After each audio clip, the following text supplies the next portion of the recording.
My show's gonna contain spoilers. You don't want spoiled, don't watch my shit. Hello, welcome to Wrestle Talk with Jimbo. Tonight we're covering the March 10th ECW and the March 13th SmackDown. I'm not gonna go into much about what happened on ECW. There's 3 matches, and Christian qualified for the Money in the Bank match at WrestleMania. It was okay. I'm giving ECW a 5, just because. I really don't even remember too much about it at this point.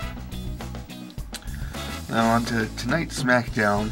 We had 6 matches, which is garbage. Come on, we need more matches. I do want to note something that I forgot to mention in my last video, and that is, at least somebody in WWE knows what's going on, and Kazarni got fired. Thank God for that. Now, Edge and Kofi Kingston had a match to open SmackDown. Kofi Kingston got his revenge match finally. It was a really good match. I liked seeing an angry Kofi. Now, sure, I prefer the smiley, happy Kofi, but let me tell you why it's good that Kofi can be angry like that. It shows he's got depth. He's going to have a long future. Long, good future. Now, Edge did win with a sharpshooter, and that was kind of weird to me. What happened to the execution? Edge has his own submission. Why did he use the sharpshooter? Come on now. You guys forgetting what you're doing? We had Miz and Morrison taking on the Colognes again. Now, this match was actually decent. And like the last, what, has it been 20 of them now, I think? Something like that.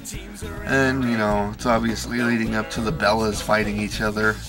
And they'll split at Mania, and one of these 2 teams will have both titles. That'll be interesting to see. Now, R-Truth didn't come out through the crowd this time. Don't know what's up with that. You know, it was R-Truth and MVP versus Chavo and Shelton. As much as I like watching a Shelton match, this match wasn't all that great. But it did at least help build up the rivalry going between MVP and Shelton in the Mania. We had the Matt Hardy and Jeff Hardy bullshit. And this was 20 minutes of my life I'll never get back. This was all around terrible. It's the wrong way to build things up. SmackDown also showed the whole Randy Orton thing over and over again. There's no point in people watching Raw anymore if you're giving it away for free on SmackDown. I just want you guys to realize that, okay? We had the Divas match. Blah to that. You know, just hyping up the Diva Battle Royal at Mania. And we'll see what happens with that. Now, Finlay and Brian Kendrick had a Money in the Bank qualifying match. Finlay won. This puts 8 people into the Money in the Bank ladder match. Let's talk about the Money in the Bank ladder match for a minute here. We got Kane and Mark Henry. 2 big guys that are going to spend most of their time slowly walking around and just delivering a few big hits every here and there. They're pretty much going to be pointless in the match at all. Why they skipped it up from 6 to 8 this year, who knows. MVP and Shelton Benjamin have their rivalry going. They'll just be fighting each other.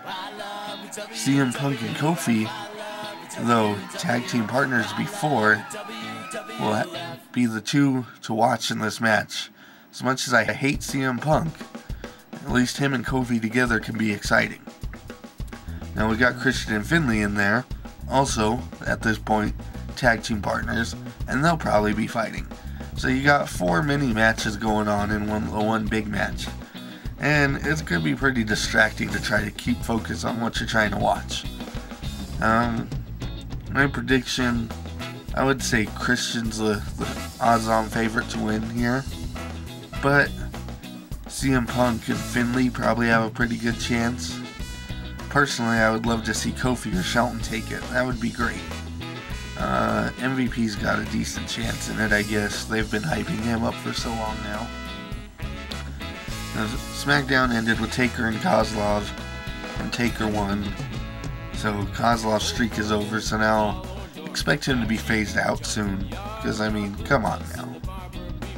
I do want to point out something interesting here. Raw, this upcoming week, happens to be in Texas. It happens to fall on March 16th. That's 3/16. Austin is being inducted in the Hall of Fame this year, so he's obviously a part of something. Now, if you guys drop the ball on this obvious event that's happening here, you gotta have Austin show up on 316. Have him go after Jericho. Have him stun everybody. But definitely have Austin involved, because, I mean, what are the odds of another Raw happening on 316 in Texas again? Now, I don't know if you guys planned it, but you definitely should have if you didn't. And get Austin involved. That's all I'm saying. Don't drop the ball on this one. This is big. Don't do it. Now, I want to take a minute here and discuss something that's pissed me off for a long time. Now, a lot of us fans in the wrestling world are familiar with the divorce between Hulk Hogan and his wife Linda. Now, you know, with any celebrity, there's always a lot of money involved here. And I've got a special message to you, Linda. Go the fuck away. You don't deserve any of this. He's Hulk Hogan. All that money he made. Sure, you may have had something to do with the TV show. Keep the TV show money. Nobody really cares. Nobody's going to remember the TV show in a year or two. But you know what? Hogan's going to be remembered forever. And he needs his money for him. Screw you. You don't need it. You're ugly. You're always going to be, no matter how much plastic surgery you have. You need to just go away, quit being a stupid bitch, and just die. You're already looking like the fucking crypt keeper as it is. Just go away. Leave Hogan alone. It's his money. He made it. Him. Hulk Hogan. Nobody knows who the fuck you are, Linda. Go away. I'm giving SmackDown a 7 because Maria was on, and that's the default score whenever Maria's on. Plus they had 2 great matches.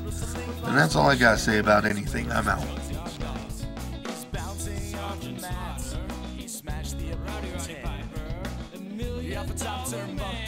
That loser will be dead because I love WW, I love WWF, I love WW, I love WWF, I love WW, I love WWF, I love WW, I love WWF.